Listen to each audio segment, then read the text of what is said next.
Okey, Assalamualaikum warahmatullahi taala wabarakatuh dan salam sejahtera semua.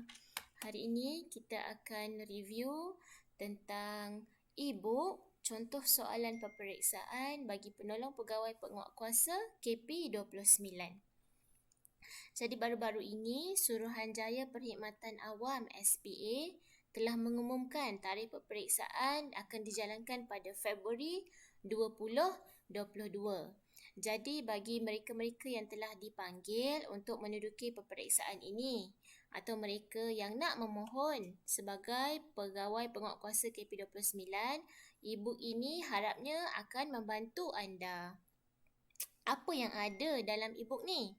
Pertama, akan ada pengenalan jawatan berkaitan grade KP29, apakah ciri-ciri kepribadian yang perlu ada pada calon-calon tersebut.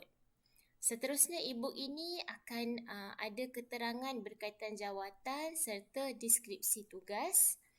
Sebagai contoh, deskripsi tugas Kementerian Dalam Negeri, Kementerian Pengangkutan, Kementerian Perdagangan Dalam Negeri dan Hal Ehwal Pengguna serta Kementerian Pertanian. Tapi bagi contoh soalan kali ini serta peperiksaan yang SPA akan jalankan, dia banyak merumus kepada deskripsi tugas Kementerian Dalam Negeri. Seterusnya, e-book ini juga akan ada maklumat gaji bagi penolong pegawai penguatkuasa Undang-Undang KP29. Gaji minimum biasanya RM1,493 dan boleh capai maksimum RM5,696 dengan kadar kenaikan tahunan 145. Okey, sekarang ni bahagian yang penting. Format peperiksaan online atau dipanggil juga PSEE. Tarikh peperiksaan akan berjalan pada 10 Februari.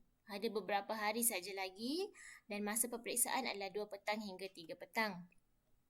Kita sediakan juga pautan alternatif di sini untuk anda semak. Seterusnya, macam bila kita nak duduki peperiksaan ni, okey, e-book ni bukan soalan bocor ya. Dia adalah contoh soalan untuk anda buat latihan. Akan ada 2 seksyen. Pertama adalah seksyen A di mana dia menguji daya menyelesaikan masalah dan seksyen B menguji kefahaman bahasa Inggeris calon-calon.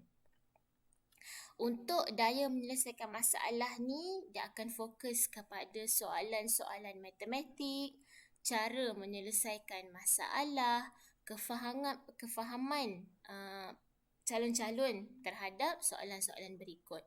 So ini adalah contoh-contoh lah dan soalan dijalankan dalam format objektif, ada pilihan A, B, C, D. Seterusnya untuk bahagian B akan menganalisa kefahaman calon-calon berkaitan bahasa Inggeris di mana calon-calon akan diberi soalan berbentuk esei atau pernyataan dan akan diberi pilihan secara objektif juga A, B, C, D. Jadi, untuk semua, kenapa perlu rujukan soalan peperiksaan online PSEE ni? 1. Sebab dia dapat menjimatkan masa anda.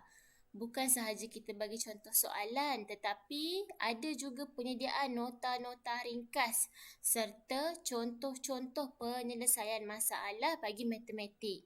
So, anda semua boleh jimat 72 jam dengan hanya fokus kepada e-book dan soalan-soalan dalam ni. Yang kedua, anda akan tahu macam mana cara soalan ditanya. Soalan akan lebih kurang sama, boleh bantu calon-calon buang rasa gugup, bela, kadang-kadang kita rasa cemas bila nak hadapi soalan. So, soalan-soalan ni pastinya boleh membantu calon-calon.